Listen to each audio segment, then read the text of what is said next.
भगवान बुद्धाच्या मतानुसार धम्माचा उद्देश हा असा आहे. धर्म हा तेव्हाच सदधम्म असतो जेव्हा तो सर्वांना ज्ञानाचा मार्ग मोकळा करतो. धम्माला सदधम्माचे रूप येण्यासाठी त्याने प्रज्ञेला उत्तेजन दिले पाहिजे. जेव्हा धम्म विद्या सर्वांस मोकळी करतो तेव्हा तो सदधम्म होय. ज्ञानार्जनाची मुभा सर्वांस मोकळी ठेवता येत नाही असा ब्राह्मणी सिद्धांत होता. या सिद्धांतानुसार ती फक्त थोडक्याच लोकांना असली पाहिजे. ब्राह्मण, क्षत्रिय आणि वैश्य या त्रैवर्णिकांनाच ब्राह्मणी सिद्धांताप्रमाणे ज्ञानार्जनाची अनुज्ञा होती आणि त्यापैकीही ती फक्त या त्रैवर्णिकातील पुरुष वर्गालाच होती. स्त्रिया ह्या ब्राह्मण, क्षत्रिय अथवा वैश्य असोत, त्याप्रमाणेच शूद्र पुरुष असो अथवा स्त्री असो, त्या सर्वांना ज्ञानार्जनाचाच काय पण साक्षरतेचाही अधिकार नव्हता. ब्राह्मणांच्या ह्या भयंकर सिद्धांताविरुद्ध भगवान बुद्धाने बंड उभारले. ज्ञानमार्ग मग तो पुरुष असो अथवा स्त्री असो, तो सर्वांना मोकळा असला पाहिजे असे भगवान बुद्धांनी. पुष्कळ ब्राह्मणांनी त्याच्या मताला विरोध केला. लोहितच्या ब्राह्मणाबरोबर झालेला त्याचा वादविवाद त्याच्या या मतावर चांगलाच प्रकाश टाकतो. एकदा कोसल जनपदातून आपल्या संघातील अनेक भिक्षूंसह परिभ्रमण करीत असता तथागत शालवाटिका या नावाच्या शालवृक्ष रांगांनी परिवेष्टित अशा एका खेडेगावी आले. यावेळी शालवाटिकेत लोहितच्या नावाचा एक ब्राह्मण राहत असे. ही शालवाटिका चांगली गजबजलेली कुरणे, झाडी आणि धनधान्याने भरलेला प्रदेश होता. हा प्रदेश कोसलचा राजा प्रसेनजित याने त्या ब्राह्मणाला सर्वाधिकारासहित दान केलेला होता. जर एखाद्या श्रमणाने किंवा ब्राह्मणाने ज्ञानार्जन केले तर त्याने ते ज्ञान स्त्री अथवा शूद्रांना देऊ नये असे त्या लोहितच्या ब्राह्मणाचे मत होते.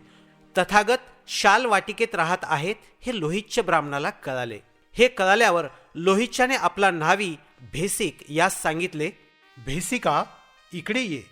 ऐक, तो श्रमण गौतम जेथे उतरला आहे तेथे जा आणि नाव सांगून त्याला विचार, तुझा आजार आता बरा आहे ना? तुझे प्रकृती स्वास्थ्य ठीक आहे ना? हे कुशल प्रश्न झाल्यावर त्याला सांग, उद्या आपण आपल्या भिक्खू संघासह लोहितच्या ब्राह्मणाकडे भोजनास यावे. ठीक आहे महाराज. लोहितच्या आज्ञेप्रमाणे तथागताकडे जाऊन सांगितल्याप्रमाणे त्याला आमंत्रण दिले. तथागताने त्या विनंतीला मूक संमती दिली. दुसऱ्या दिवशी सकाळी वस्त्र परिधान करून व आपले भिक्षापात्र हाती घेऊन तथागत आपल्या भिक्खू संघासह शालवाटिकेकडे निघाले. भगवान बुद्धाला आणण्यासाठी लोहितच्याने पाठवलेला दूत भगवान बुद्धाच्या मागे एक एक पाऊल टाकीत चालला होता. रस्त्यात त्याने तथागताला लोहितच्याचे ते दुष्ट मत म्हणजे श्रमण अथवा ब्राह्मणाने ज्ञान अथवा विद्या स्त्री किंवा शूद्रांना शिकवू नये हे त्याने सांगितले. तथागत त्या लोहितच्या ब्राह्मणाच्या निवासस्थानी गेले आणि त्यांच्यासाठी जे स्थान करून ठेवलेले होते त्या ठिकाणी जाऊन बसले.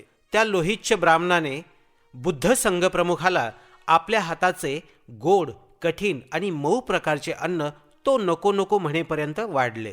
नंतर लोहितच्याने एक ठेंगणे आसन आणून तो तथागताच्या बाजूला त्या आसनावर बसला. लोहितच्या अशा रीतीने बसल्यावर तथागताने विचारले, लोक म्हणतात की श्रमण अथवा ब्राह्मणाने ज्ञान अथवा विद्या स्त्री अथवा शूद्रांना शिकवू नये असे तुझे मत आहे. ही गोष्ट खरी आहे काय? लोहितच्याने उत्तर दिले, होय गौतमा, माझे मत तसेच आहे. लोहितच, तुला काय वाटते? तू शालवाटिकेत नांदत आहेस नाही का? होय गौतमा, मी शालवाटिकेत नांदत आहे. लोहितच, मग कल्पना कर की जर कोणी असे बोलला, या शालवाटिकेत लोहितच्या ब्राह्मणाचे राज्य आहे, त्याला एकट्यालाच या शालवाटिकेचे उत्पन्न आणि त्यात उत्पन्न होणारा माल याचा उपभोग घेऊ द्या, दुसऱ्या कोणालाही काही देऊ नका, असे बोलणाऱ्याला तुझ्यावर अवलंबून असणाऱ्यांना तो संकटात टाकणारा आहे असे तू मानशील की नाही? मी त्याला संकट निर्माताच समजेन. अशा संकट निर्मात्याला तू त्यांचा हितकर्ता मानशील काय? अर्थात नाही गौतमा, मी त्याला त्यांचा हितकर्ता मानणार नाही. अशा रीतीने त्यांच्या हिताची पर्वा न करणाऱ्या माणसाचे अंतःकरण प्रेमभावयुक्त आहे की वैरभावयुक्त आहे असे तू म्हणशील. गौतमा, मी ते वैरभावयुक्त आहे असेच मानीन. पण ज्यामुळे माणसांचे अंतःकरण वैरभावयुक्त होते तो सिद्धांत तू चांगला का वाईट मानशील? गौतमा, मी तो सिद्धांत वाईट आहे असेच मानीन. मग लोहितच, मला सांग, कोसलाचा प्रसेनजित राजा काशी आणि कोसल प्रांताचा अधिपती नाही काय? होय गौतमा, तो कोसल आणि काशीचा अधिपती आहे. लोहितच, मग कल्पना कर, कोणीतरी असे बोलला की कोसलचा प्रसेनजित राजा याच्या छत्राखाली काशी आणि कोसल प्रांत आहेत. त्याला एकट्यालाच त्या काशी कोशलचे उत्पन्न आणि तेथे उत्पन्न होणारा माल यांचा उपभोग घेऊ द्या, दुसऱ्या कोणाला काही देऊ नका. असे बोलणाऱ्या मनुष्याला तू आणि जे इतर प्रसेनजिताचे आश्रित आहात त्यांना संकटात टाकणारा मनुष्य म्हणून तू मानशील की नाही? होय गौतमा, मी त्याला संकटकर्ताच समजेन. अशा संकटकर्त्या माणसाला तू हितकर्ता मानशील काय? नाही गौतमा, तो त्यांचा हितकर्ता नव्हे. आणि जर तो त्यांचा हितकर्ता नसेल तर त्यांचे अंतःकरण लोकांसंबंधी प्रेमयुक्त आहे की वैरयुक्त आहे? गौतमा, ते वैरयुक्त आहे. ज्या सिद्धांताने माणसाचे अंतःकरण वैरयुक्त होते तो सिद्धांत तुझ्या मते वाईट की चांगला? गौतमा, तो सिद्धांत वाईट आहे.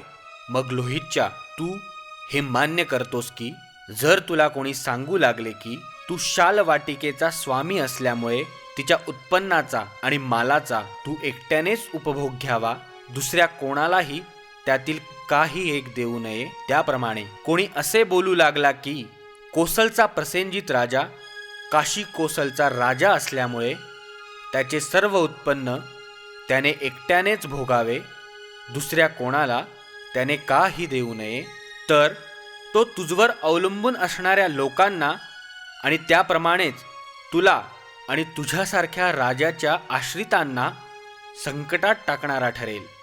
असे जे दुसऱ्यांना संकटात टाकतात त्यांच्या ठिकाणी प्रेमभावनेचा अभाव आणि वैरभावाचा प्रभाव दिसतो आणि अंतःकरणात वैरभावाचा प्रादुर्भाव करणारा सिद्धांत हा गैर आहे.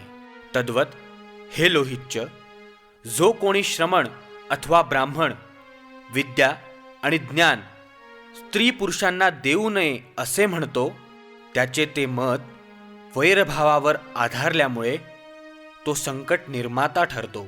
अशा प्रकारे जो कोणी स्त्री शूद्रांना ज्ञान आणि विद्या देऊ नये असे म्हणतो तो दुसऱ्याच्या मार्गात अडचणी उभ्या करतो, तो त्यांचा हितचिंतक ठरत नाही. अशा प्रकारे जो मनुष्य दुसऱ्याचे हित चिंतित नाही तो त्यांचा शत्रू ठरतो आणि जो सिद्धांत एकाला दुसऱ्याचा शत्रू बनवितो तो सिद्धांत गैर आहे. धम्म जेव्हा केवळ विद्या पुरेशी नाही, कारण त्यामुळे पोकळ पांडित्य निर्माण होते असे शिकवितो, तेव्हा त्याला सदधम्मरूप प्राप्त होते. एकदा भगवान बुद्ध कोसांबीच्या सुस्वर विहारात राहत होता. तेथे जमलेल्या ज्या लोकांना तो उपदेश करीत होता त्यांच्यामध्ये एक ब्रह्मचारी होता. त्या ब्रह्मचार्याला अभिमान वाटत असे, वेदज्ञानात आपण अद्वितीय आहोत. वादविवादात हरविणारा कोणी न आढळल्यामुळे तो ज्या ज्या ठिकाणी जाई त्या त्या ठिकाणी हातात एक मशाल घेऊन मिरवित असे. एके दिवशी एका शहराच्या चौरस्त्यावर त्याला एक मनुष्य भेटला. त्याने त्या ब्रह्मचार्याला त्या विक्षिप्त वर्तनाचे कारण विचारले. त्यावर तो ब्रह्मचारी म्हणाला, जग अंधकारमय व लोक भ्रांत आहेत, त्यामुळे जितका प्रकाश करता येईल तितका करण्यासाठी मी ही मशाल बरोबर घेत असतो. तथागताने त्याला विचारले, या मशालीने तू काय करीत आहेस? त्या ब्रह्मचार्याने उत्तर दिले, सर्व लोक अज्ञानाच्या अंधकारात चाचपडत असल्यामुळे त्यांना मार्ग दाखविण्यासाठी मी ही मशाल धारण केली आहे. नंतर तथागताने त्याला परत विचारले, खरोखर तू इतका विद्वान आहेस? धर्मग्रंथातील 4 विद्या म्हणजे शब्दविद्या, ज्योतिर्विद्या, राजविद्या आणि युद्धविद्या तू जाणतोस काय? या विद्यांशी आपण अपरिचित असल्याचे त्या ब्रह्मचार्याला कबूल करावे लागले. त्याने ती मशाल फेकून दिली.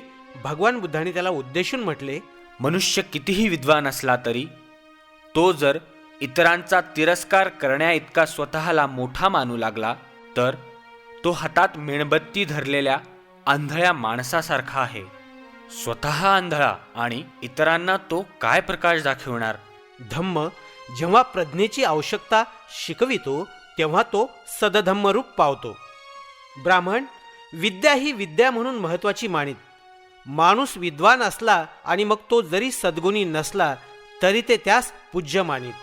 ते म्हणत की राजाला स्वदेशी पूज्य मानतात, परंतु विद्या ही पूजनीय समजली जाते.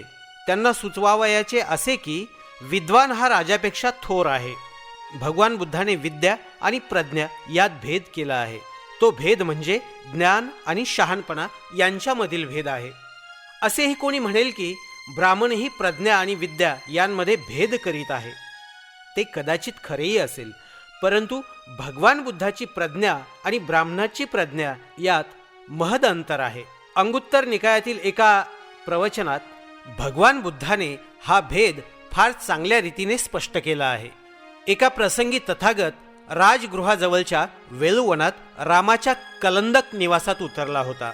त्यावेळी मगधाचा एक मोठा अमान्त्य वर्षकार ब्राह्मण तथागतांना भेटण्यासाठी आला.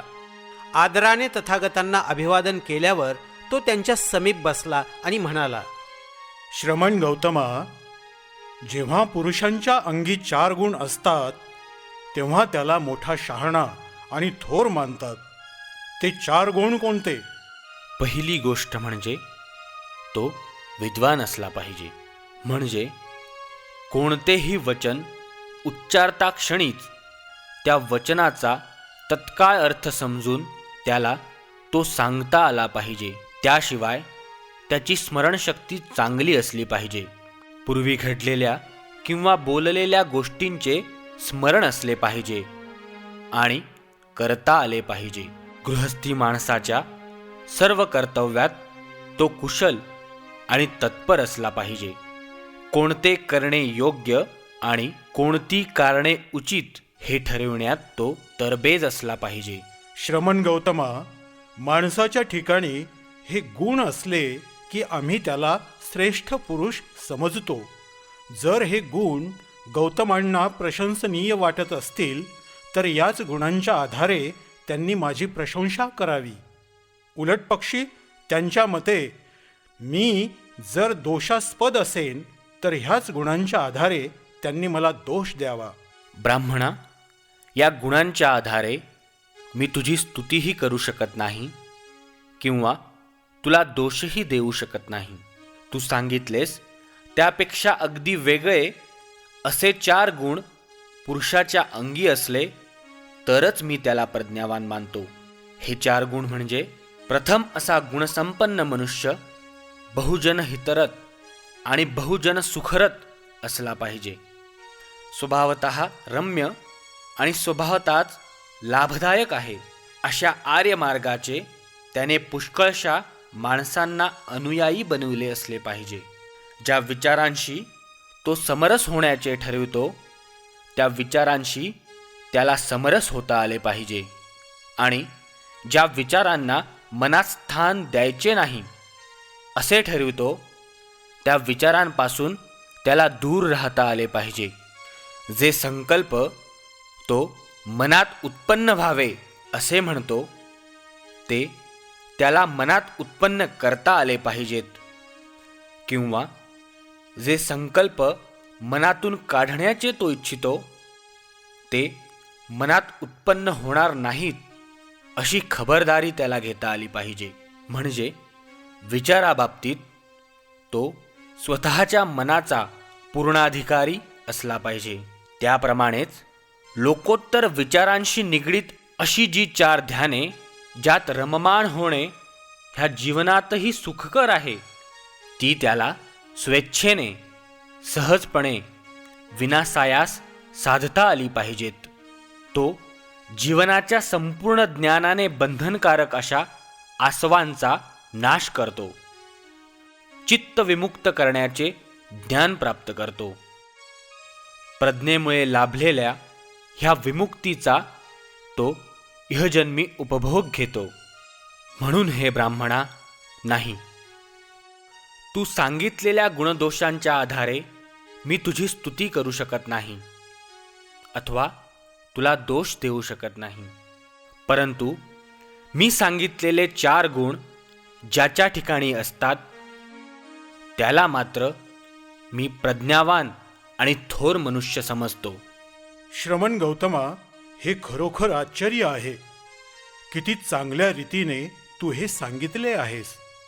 मी स्वतः गौतमाच्या अंगी हे 4 गुण आहेत असे मानतो.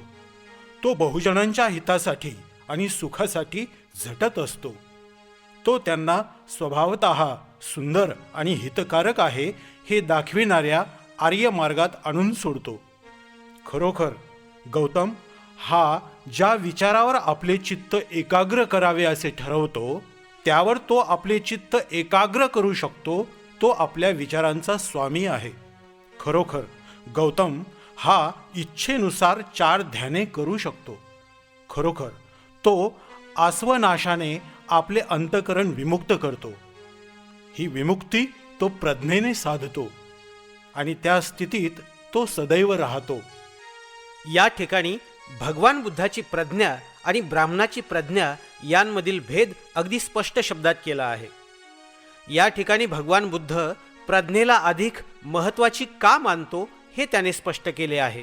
धम्माला सदधम्मरूप प्राप्त व्हावयाला मैत्रीला उत्तेजन दिले आहे. केवळ प्रज्ञा ही पुरेशी नसून तिच्या समवेत शीलही असले पाहिजे. असे धम्म जेव्हा शिकवितो तेव्हाच तो सदधम्मरूप पावतो. प्रज्ञा ही आवश्यक आहे, परंतु शील त्यापेक्षा अधिक आवश्यक आहे. शीलाशिवाय प्रज्ञा भयकारक आहे. केवळ प्रज्ञा ही भयकारक आहे. प्रज्ञा ही माणसाच्या हातातील तलवारीसारखी आहे. शीलवान माणसाच्या हाती दुसऱ्याला वाचविण्यासाठी तिचा उपयोग केला जाईल. शीलरहित माणसाच्या हातून तिचा उपयोग हत्या करण्यासाठी होईल. म्हणूनच प्रज्ञा ही शीलापेक्षा महत्वाची आहे. प्रज्ञा हा विचारधम्म म्हणजे योग्य विचार करण्याची पद्धती. शील हा आचारधम्म म्हणजे योग्य वागण्याची पद्धती. शीलाशिवाय भगवान बुद्धाने 5 मूलतत्वे सांगितली आहेत. पहिले जीवहत्येसंबंधी, दुसरे चोरी संबंधी, तिसरे वैषयिक अनिती संबंधी, चौथे खोटे बोलण्यासंबंधी आणि 5वे मद्यपानासंबंधी. ह्यापैकी प्रत्येकाच संबंधाने भगवान बुद्धाने असे सांगितले आहे की हत्या करू नये, चोरी करू नये, खोटे बोलू नये, वैषयिक अनिती करू नये आणि मद्यपान करू नये.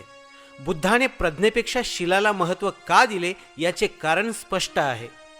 ज्ञानाचा उपयोग माणसाच्या शीलावर अवलंबून आहे. शीलाशिवाय ज्ञान मूल्यहीन आहे असे तो एका ठिकाणी म्हणतो.